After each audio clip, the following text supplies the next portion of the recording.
Namaskar, friends. I am Sanjay Mansukhani from Kolkata, and I am a teacher of Patanjali Yoga Sutras. Today, we are going to talk about uh, Pratihara. Pratihara means to bring the mind inward from outside. Patanjali, in his last sutras of the Sadhana Pada, the second chapter, is talking about Pratihara. Here he says, Pratihara is to withdraw the mind from the sense objects.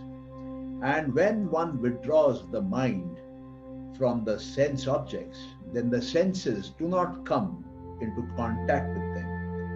And here the mind starts moving inwards.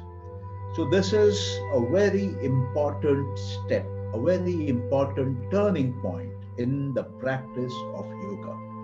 Our mind normally, right from birth, has a tendency, an innate tendency, an inborn tendency to look outward, to run towards the various objects of the world, to get enamored by different shapes, different sizes, different colors, and even different sounds. Our mind is so busy in the world outside that it keeps on jumping from object to object, from one sense object to the other sense object, constantly feeding our senses, and at times giving pleasure to our senses, to our mind, and at times giving pain, sorrow. So, the purpose of yoga is to regulate the mind, to prevent the fluctuations in the mind. As Patanjali had said, yoga is chitta vritti nirodha. When we control the fluctuations, the thoughts, the modifications, the amendments in the mind, we are able to reach a state of calmness, a state of peace, a state of silence, and this leads to yoga. This leads to higher and higher powers in us. This leads to higher and higher capabilities in us. So, dear friends, it is very important that we bring our mind under control.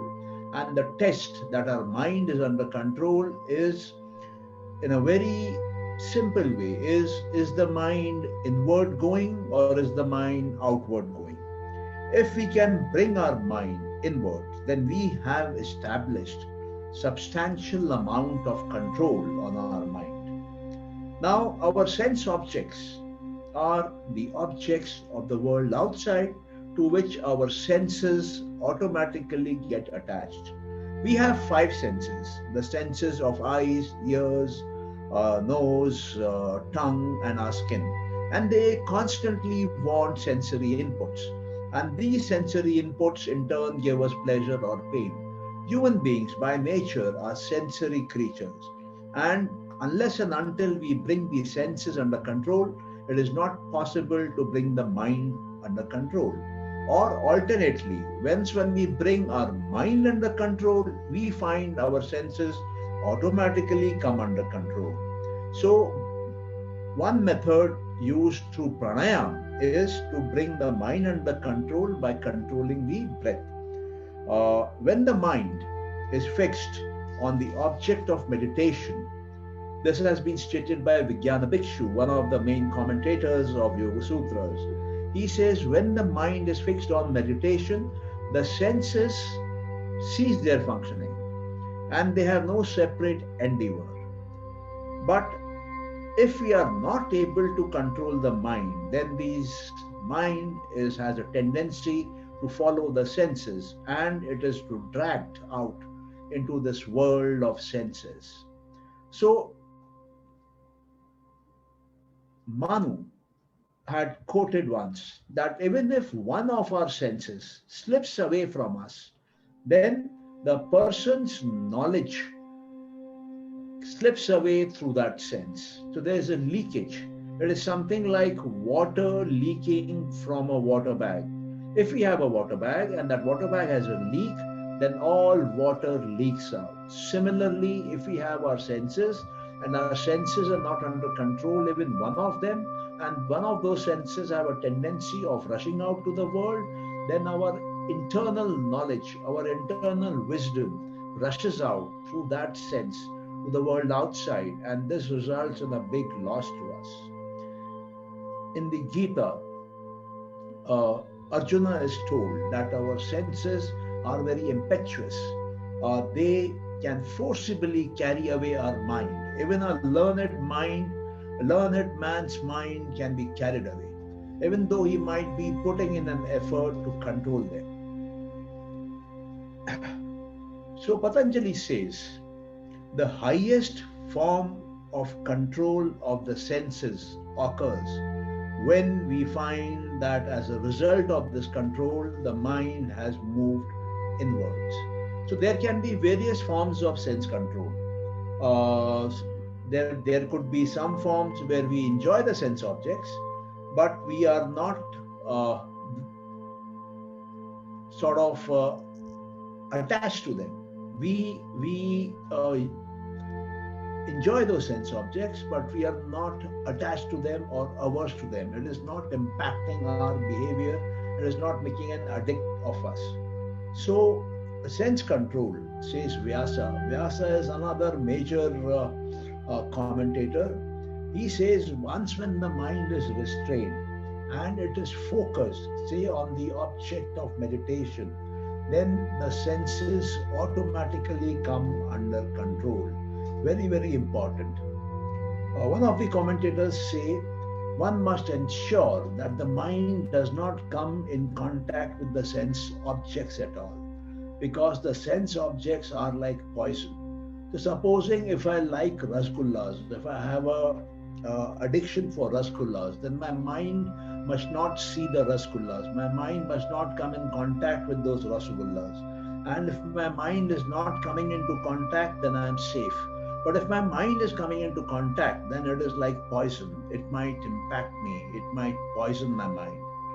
So here an example is given that supposing there is a snake charmer, a snake expert, who is an expert of poisons of the snake. But even then, if he is made to sleep with all poisonous snakes, he will not sleep without fear. He will have a fear of being bitten. Similarly, each one of us must have a fear that our sense organs might get latched onto some sense object, get pulled out by it, and we might get affected by this. So it's very important that we are able to control our mind and keep it inward. By keeping a control over the mind and by bringing control over the mind, we automatically bring control over our sense organs, over our senses. Here there is a story told in one of the books on Patanjali Yoga Sutras about Sage Saubhari. Sage Saubhari mentioned long time back in an attempt to avoid the attraction of the senses and the distractions and temptations of this world. This sage was practicing his tapasya, his austerities, under the waters of the river Yamuna. And to practice under the water, he had learned a special technique of controlling his breath, so he could remain underwater for a longer duration of time. And while he was doing his penances under a so-called peaceful environment, which is normally inhospitable for other human beings, even here his mind was not fully under control. And because his mind was not fully under control, he got distracted by a pair of fish who were mating. And by witnessing this act, this sage got overwhelmed with sensual desires.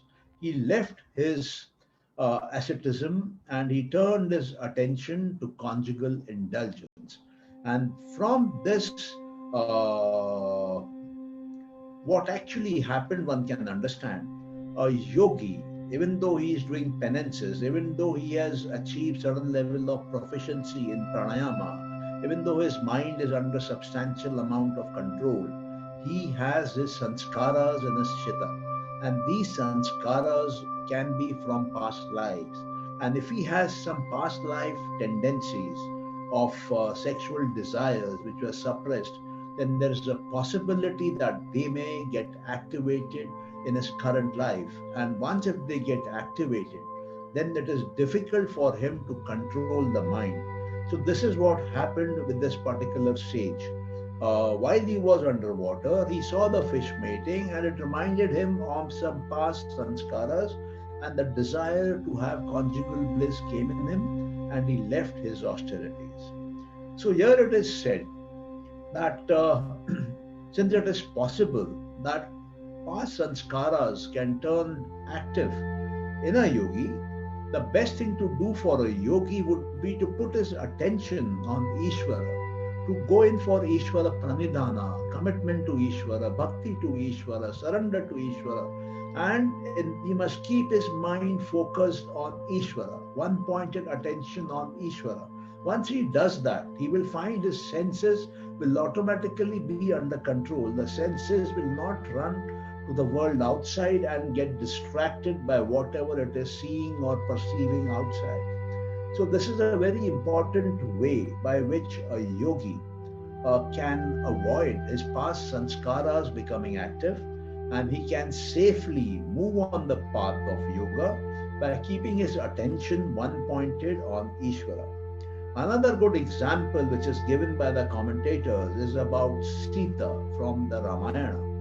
Here we all know that while Ram was trying to get Sita back, Sita was held captive by Ravana in his palace, and he tried all sorts of allurements to seduce her and make her become his. But Sita kept control over her mind. Sita did not allow her senses to be weakened. So by keeping faith on her ability to control the mind, she was able to control the senses. So here we see how by keeping one's belief system on Ishvara, by focusing on Ishvara, by putting the mind on Ishvara, even the senses, though they are weak, they run around, they can be brought completely under control. One of the examples given in one of the earlier Upanishads talks about a queen bee. A queen bee has number of honeybees with her. But if a queen bee moves from one place to the other honeybees also automatically follow. So the example given is this queen bee is like our mind. If we empower the mind, control the mind, then whatever the mind does, we will find that the senses, all five of them, start behaving in order, and they do not rush out to the world outside for sensory pleasures. They remain totally under control. So dear friends, this is the fifth anga of the Ashtanga Yoga, which was explained by Patanjali as a means of removing human sorrow. We all know that human sorrow happens in the mind, and human sorrow happens because of fluctuations in the mind. Human sorrow happens because of past memories and fresh storage of experiences in the mind. So if one is able to take care of the mind, if one is able to ensure that new fluctuations in the mind are not happening, new experiences are not happening, new memories are not being formed in the mind, then one can be safely protected from sorrow.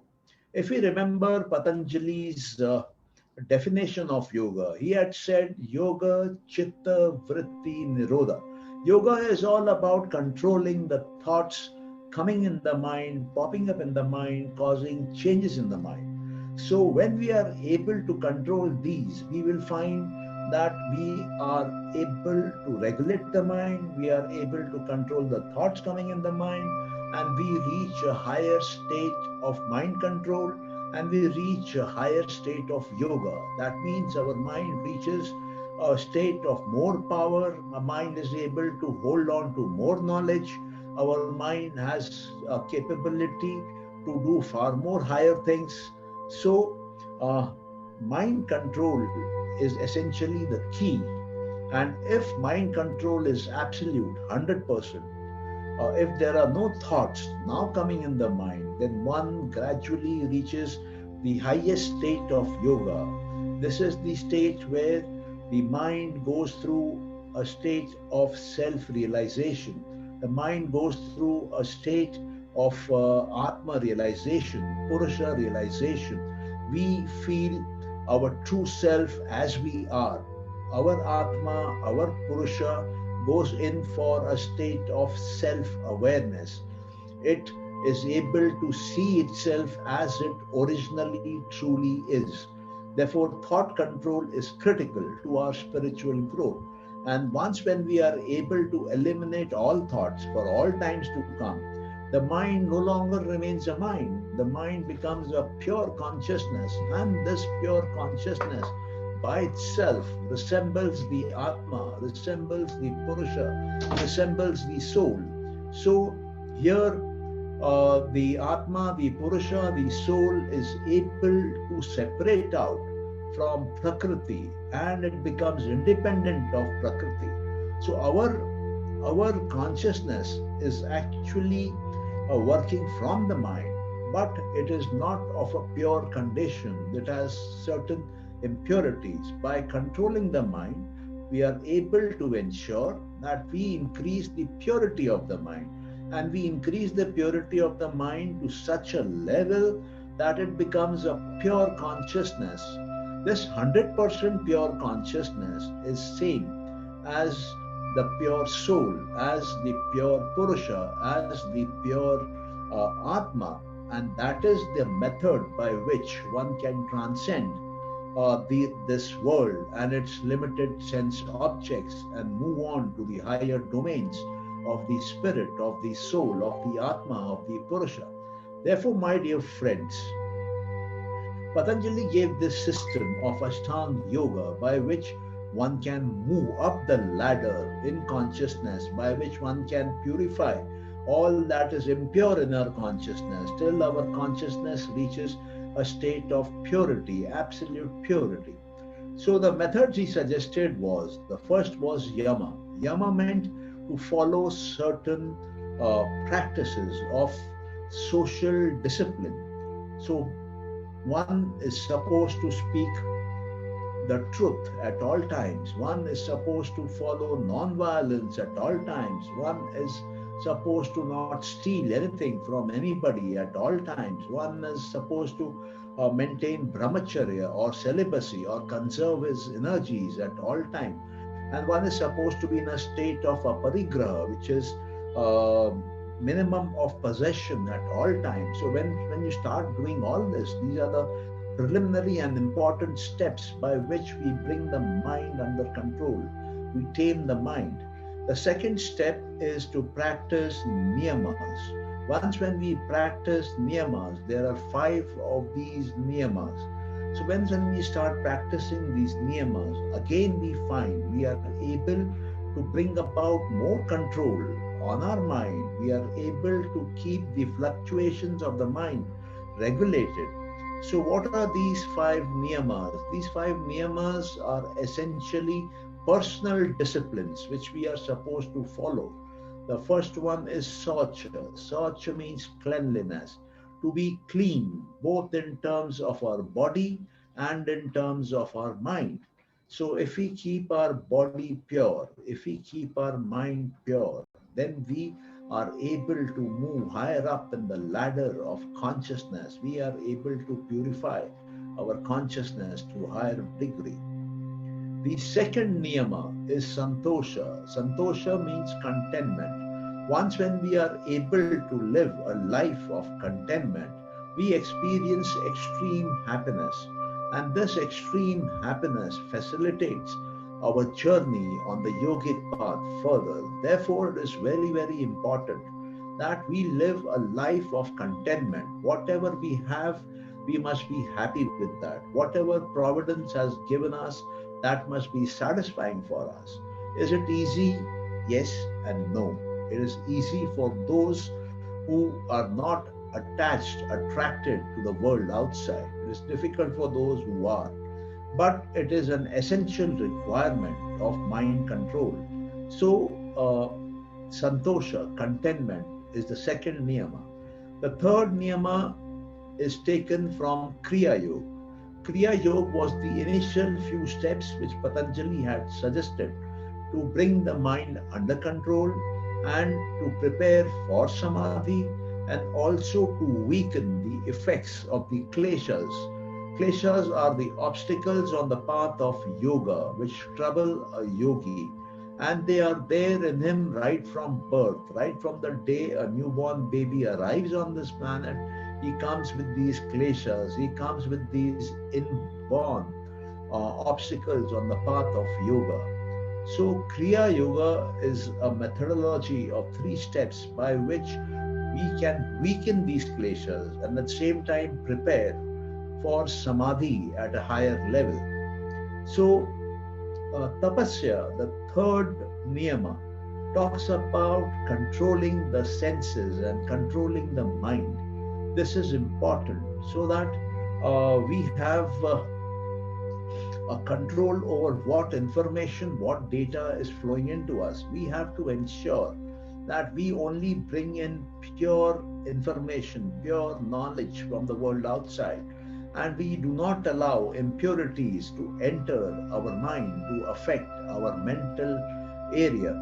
Therefore, tapasya is done in the form of, say, fasting, controlling the amount of food and water we have, controlling the amount of words we use in our conversation, putting restrictions, putting self-restraint is what tapasya is all about. It can also be called austerities or penance.